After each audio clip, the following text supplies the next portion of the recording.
मतलब बेसिकली मैं कहता हूँ अपने खेल के विराट कोहली बनो।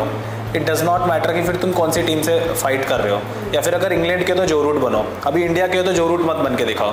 अगर आप इकोनॉमिक्स के स्टूडेंट हो तो इकोनॉमिक्स ऑप्शनल ट्राई करो, ले लो।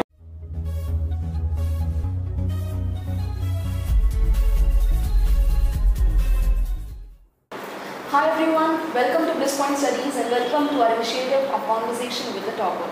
Today we have with us the topper of UPSC CSE 2022, All India Rank 171, Mr. Ayush Goyal. He has cleared this exam in his first attempt. So let's congratulate him and learn from his experiences in this journey of his preparation. So many congratulations to you, Ayush. Thank you ma'am, thank you so much. So कैसा लग रहा है? How does it feel? Ma'am it's feeling really good. Feeling अभी sink in हो रही है, अभी पूरा बिलीव भी नहीं हुआ है पिछले 10 दिन में, तो it's really good. Okay, so if we start from the very beginning, when did you decide to prepare for this exam? अगर आप थोड़ा सा अपना background बता सकें, और when did you decide? Okay, so I decided during my MBA. So I did my graduation in economics honors from Hansraj College in 2019. Then I did my MBA. And after graduation मेरा कोई plan नहीं था UPSC का उस समय तो, but MBA के दौरान जब कोविड क्राइसिस हुआ और उस समय घर पे बहुत सारा इंट्रोस्पेक्शन का टाइम मिला, देन आई डिसाइडेड कि कॉर्पोरेट जॉब की जगह ये शायद से ज़्यादा इफेक्टिव होगा जहाँ मैं अपना एबिलिटी बेटर यूटिलाइज कर सकता हूँ।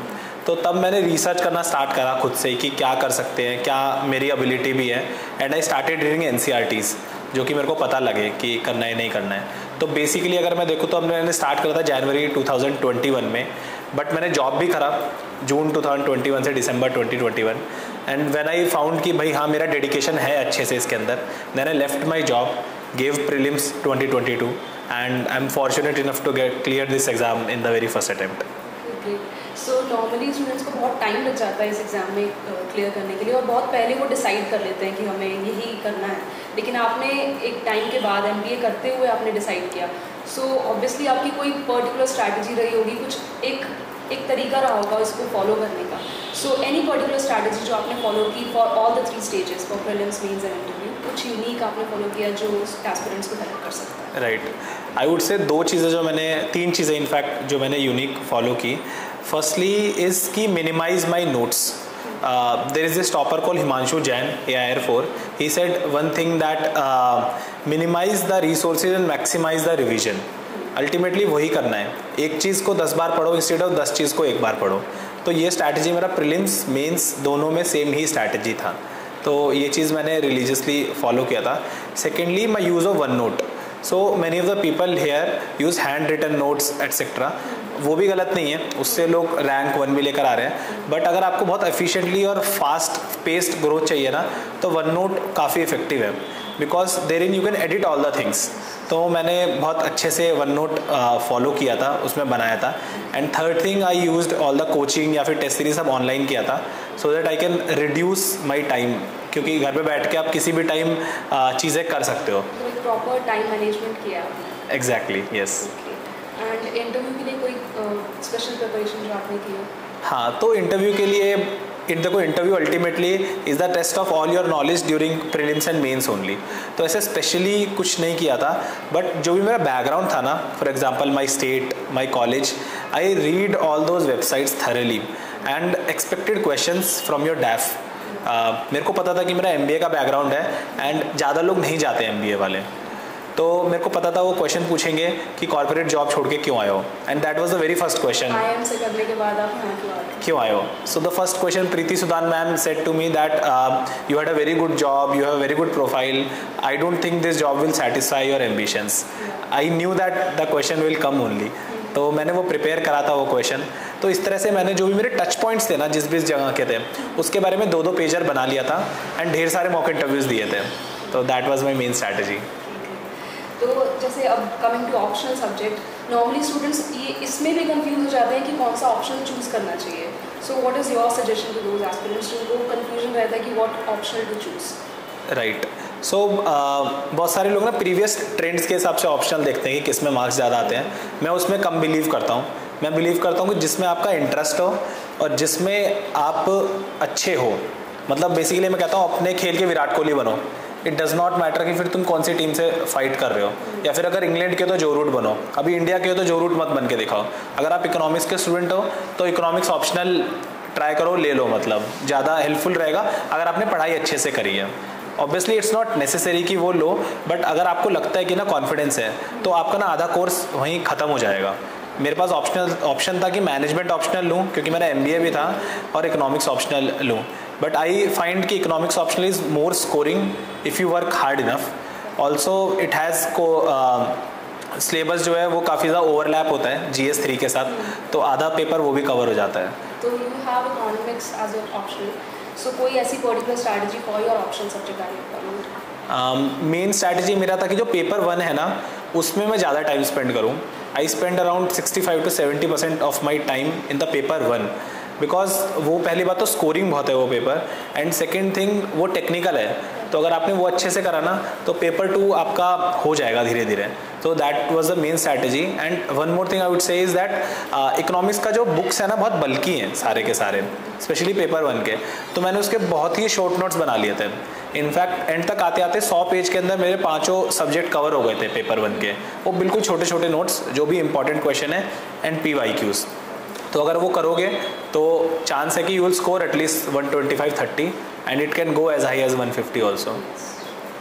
So now coming to the most important question, how did you keep yourself consistent and what was the source of motivation? क्योंकि आपने CAT भी क्लियर किया है, उसके बाद आपने ये एग्जाम फर्स्ट अटेम्प्ट में क्लियर किया है, तो ऐसे क्या सोर्स ऑफ मोटिवेशन था और कैसे आप कंसिस्टेंसी मेंटेन कर पाए? Right, very good question, because I always believe in consistency, कि थोड़ा पढ़ो, अच्छा पढ़ो और लगातार पढ़ो। ये मेरा हमेशा से मोटो था। I use to study for 8 hours daily, ऐसा नहीं बहुत ज़्यादा पढ़ना है, and I am a person जिसको सोना बहुत पसंद है, तो मैं रात को 7 घंटे सोता था, दोपहर में भी 2 घंटे सोता था, ताकि मेरा जो 8 hours है ना वो हाईली इफ़ेक्टिव रहे। तो वो इफेक्टिव रहना is very important. Second question on consistency, I use to make schedules. तो schedule is very important for me for anything, during my job also, during my CAT preparation.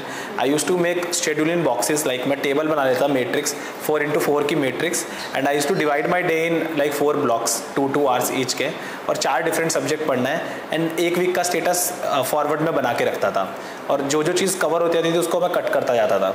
And अगर किसी दिन कोई चीज़ नहीं कवर करें तो अगले दिन I use to punish myself कि हाँ अब आज 1 घंटा एक्स्ट्रा तुम्हें पढ़ना है। So that is like a feedback loop, आपको खुद ही पता लगता रहेगा कि आप क्या गलती कर रहे हो, and you will improve gradually. क्योंकि नॉर्मली स्टूडेंट्स टाइम टेबल बनाते हैं, हाँ, इसी जैसे आप बता रहे हो, लेकिन उसको फॉलो नहीं कर पाते ज़्यादा टाइम तक। हाँ, तो उसके लिए मैं एक सजेशन दूंगा जो फॉलो नहीं कर पाते, कभी भी अपना टाइम टेबल ना बहुत स्ट्रिक्ट मत बनाओ। तो मैं 1 हफ्ते का बनाता था ना, तो उसमें 1 दिन का एक मैं खाली भी छोड़ता था, कि मेरे को पता है 1 दिन कुछ तो ऐसा होगा जो मेरा ख़राब होगा, कोई दोस्त आ जाएगा या घर के कोई मेहमान आ जाएंगे या मेरा भी तबीयत ख़राब हो जाएगा। तो हमेशा 7 में से मैं 6 दिन का ही बनाता था पढ़ाई करने का। अब वो फॉर्चुनेटली अगर किसी दिन नहीं हुआ तो वो अगले हफ्ते मैं उसको डे को वो कर लेता था। तो it's like a constitution for a country. Constitution का क्या रोल है कि एक रूल बेस्ड ऑर्डर बना दो जो उस बुक को देख के करता रहे, आपकी अथॉरिटी खत्म हो जाती है। वो शेड्यूल का ना कॉन्स्टिट्यूशन मान लो अपना, कि यही है अथॉरिटी, यही है टीचर, यही है माता पिता, यही है दाता, और उसको फॉलो करो रिलीजियसली। तो आई थिंक धीरे धीरे वो फिर आपको मज़ा आने लग जाएगा उसके अंदर। So last but not the least, a few words for the aspirants.